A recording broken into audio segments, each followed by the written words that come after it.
Hello and welcome to Further Inside.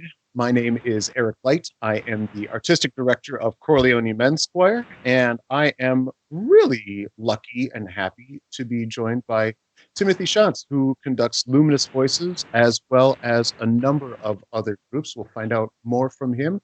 But welcome, Tim. It's really great to have you here. It's great to be here. Thank you. It was wonderful to get the call to be involved. Yeah. Yeah. And you and I'm not sure that we've actually ever met in person. So this is the closest we've come. So This is as close as we can get right now, too. funny that. Funny that.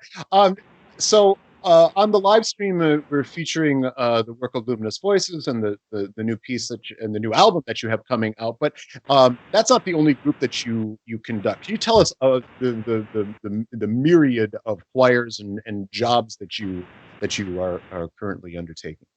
Well, it's a funny thing you say, myriad job. I'm kind of in the middle of a big transition too.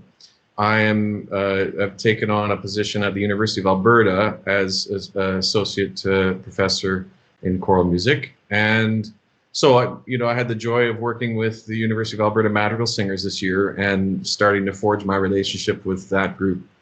But I've been in Calgary for 11 years and worked with the Calgary Philharmonic Orchestra as chorus master. So that was another position I held.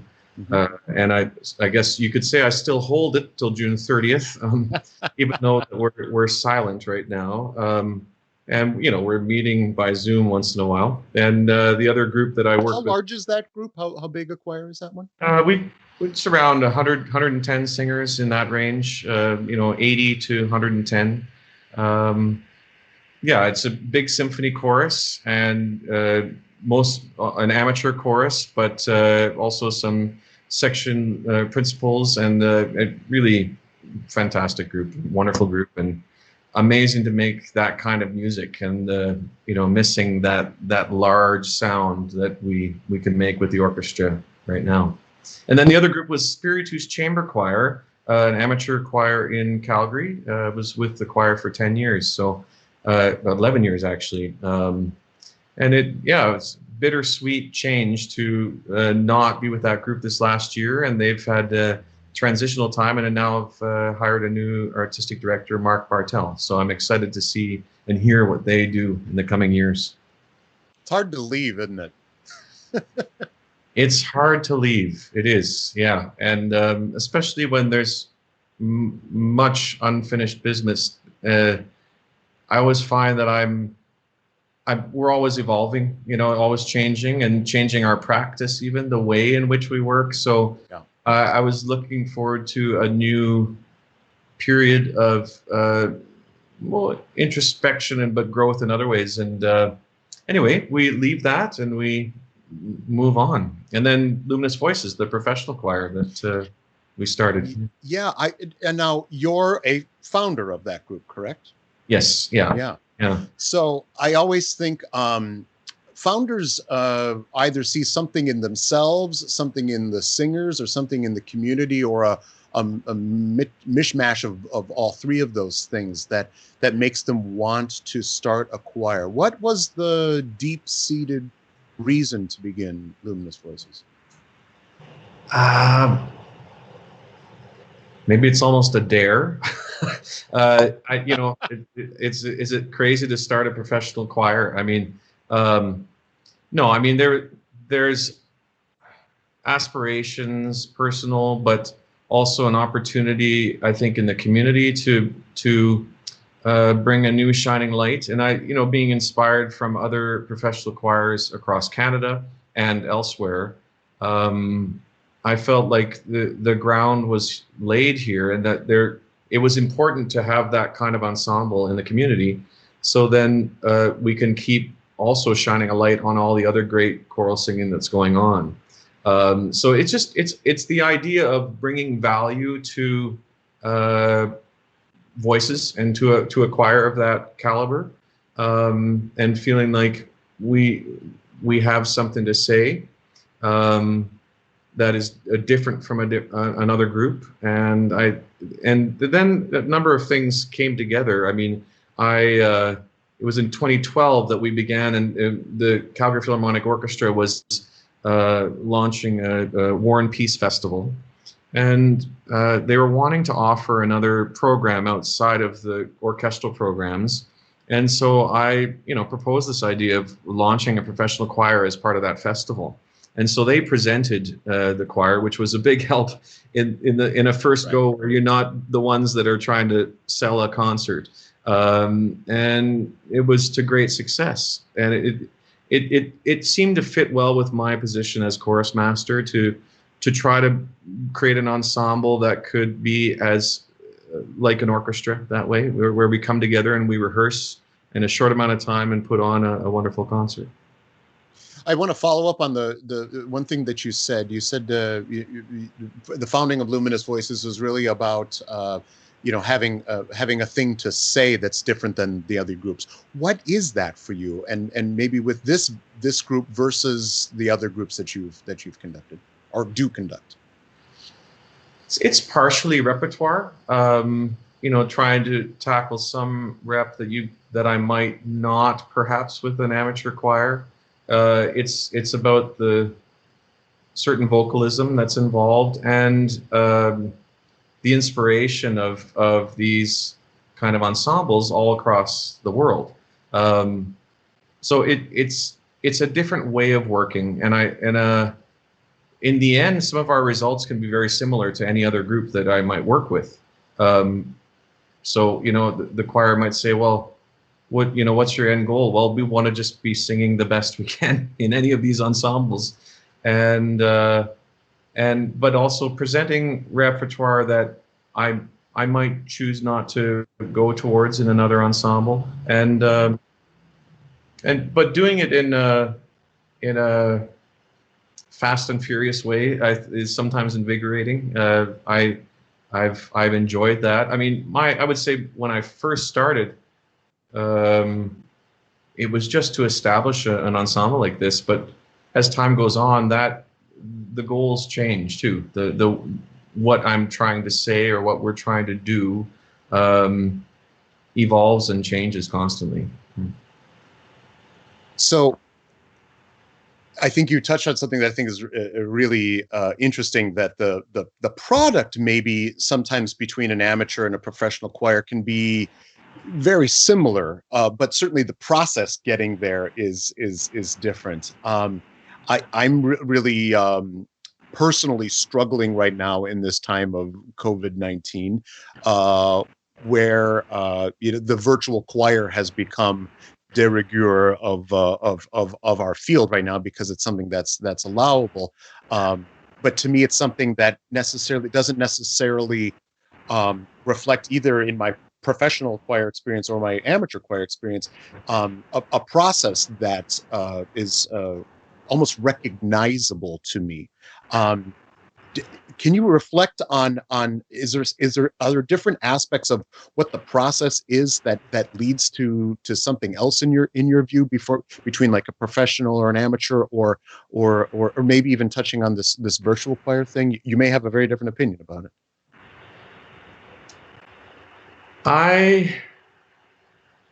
For a long time, I mean, I'm definitely enamored with movement and sound, and just the shape and color of sound and sculpting sound with my hands. And it almost sounds like a selfish thing, right? Like I love making sound with my hands, but I like to do it in a way that involves people in the process, but also allows for spontaneity. And I guess I've sought out people to study with as well who work in that way. And there's a realization that is something that I love, and I love putting that faith in others, and the experience of shaping sound in a moment. So recordings, you can make it, but then it just exists. So it's that act that I highly value, and I love the spontaneity of moments, those moments that we can't reproduce in this form. So, I mean, I've been thinking about the senses. Of course, we use our ears all the time in music making and in singing.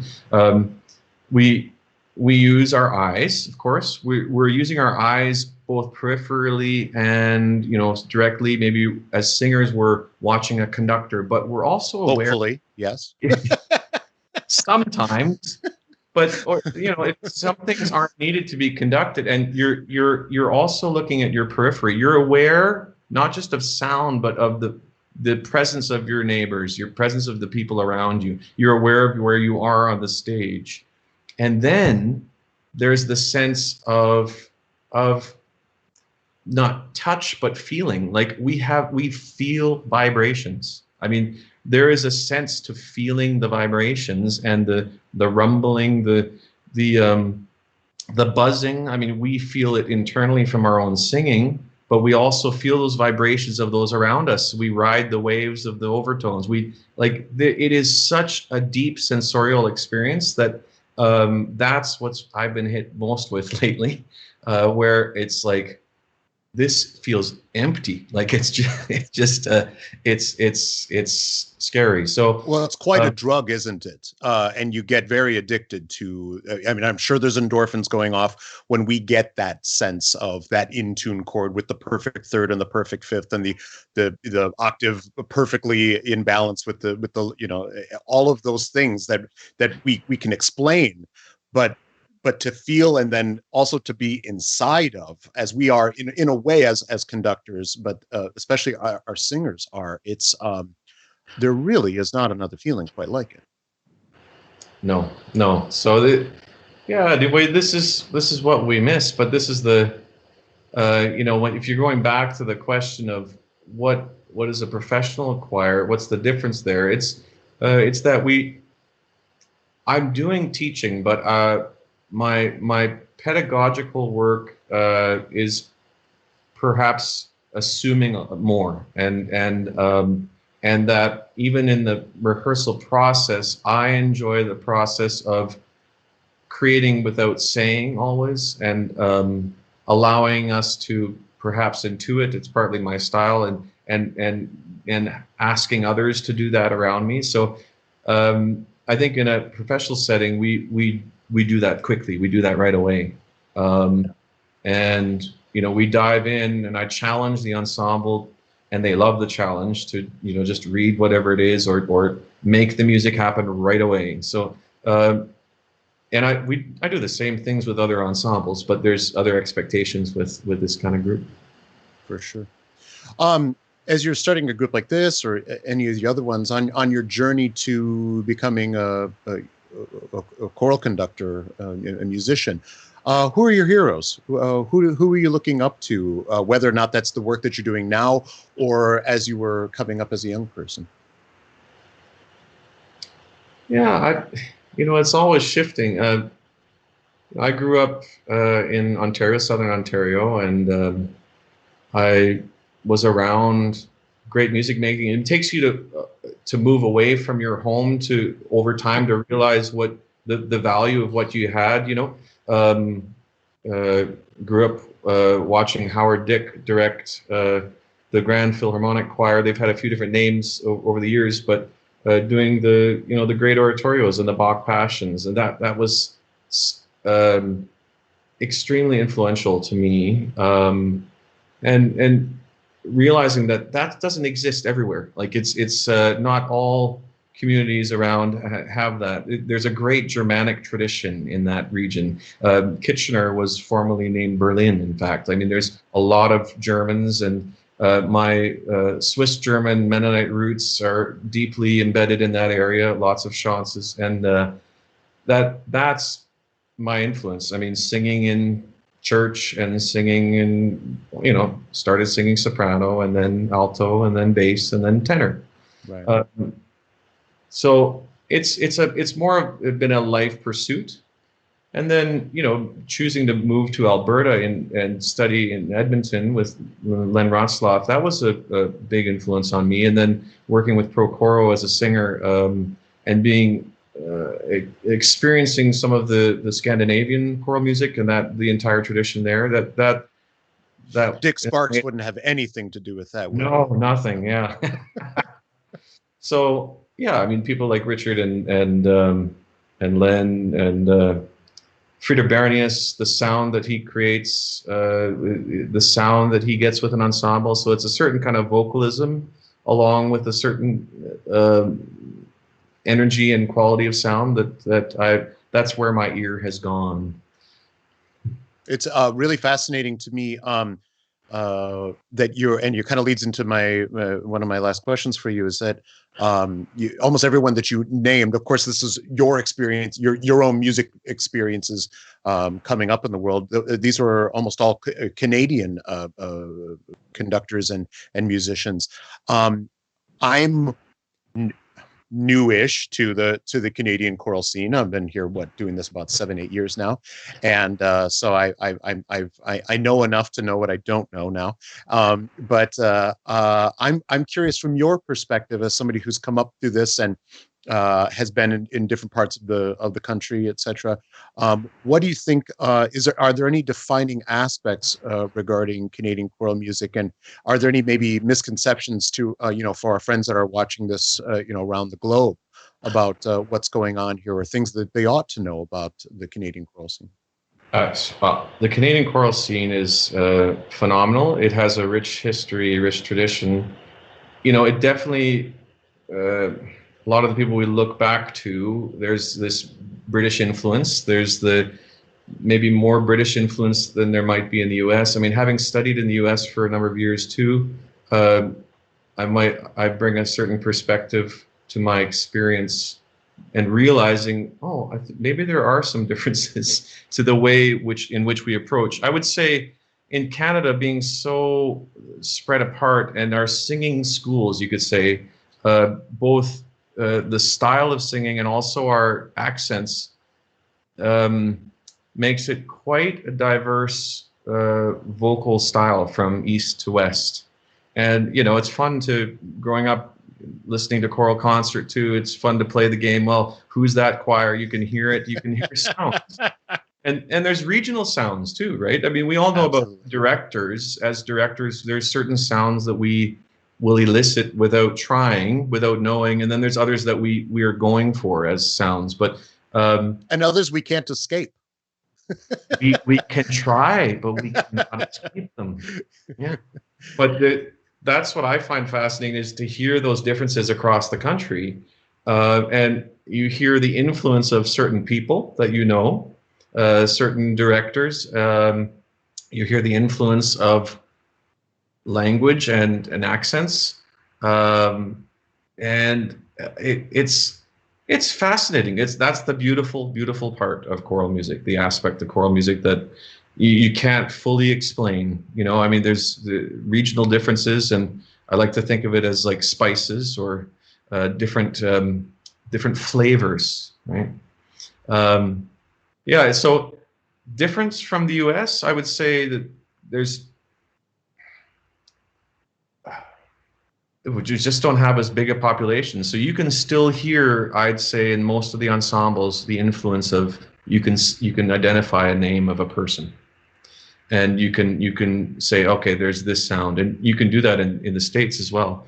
But there's so many more high school collegiate ensembles that are doing their own thing, and so there's just more going on. Whereas here, you can identify it a little bit more. You can identify the spice. Right. And that's something that I maybe would not have been able to articulate myself, but I've maybe sort of sensed it, that these regionalisms are as you say it, I can hear that for sure. And as an outsider, I was a Midwestern boy in the States, and then now I'm in the West Coast, which has its own thing, and then West Coast of Canada, which is its own thing.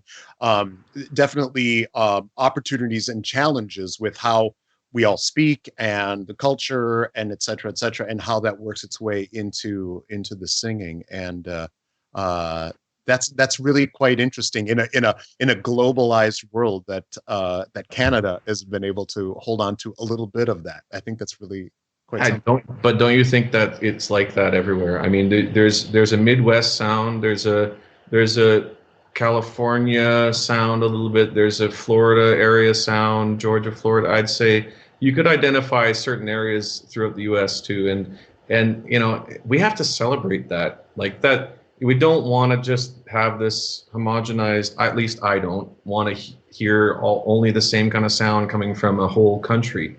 I mean, my analogy always is think about like in your wonderful community of Vancouver, all of the incredible choral ensembles that are there and the different kinds of style and sound that they might have. But think about this as going to a wine region. You don't want to go to a wine region where there's one winery.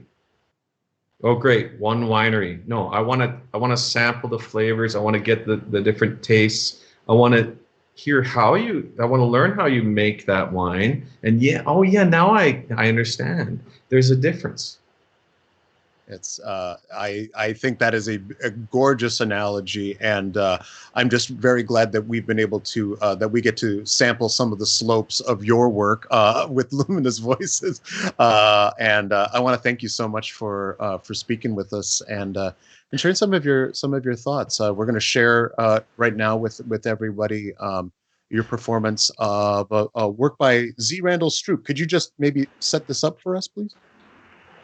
Well, we know of lots of settings of this text, that's for sure. Yes, Sure on we this do. time, right? But this is we've done 5 years now of New Year's Eve concerts. So we an 8 p.m. New Year's Eve. We don't ring in the New Year completely, but it just there's something about a shining night of New Year's Eve that I've gone back to this text a few times for that concert, and yeah, this I think you'll hopefully enjoy it. Well, thank you so much, and again, thank you for being with us and sharing with us. Thank you. It's a privilege. Appreciate it. Yeah.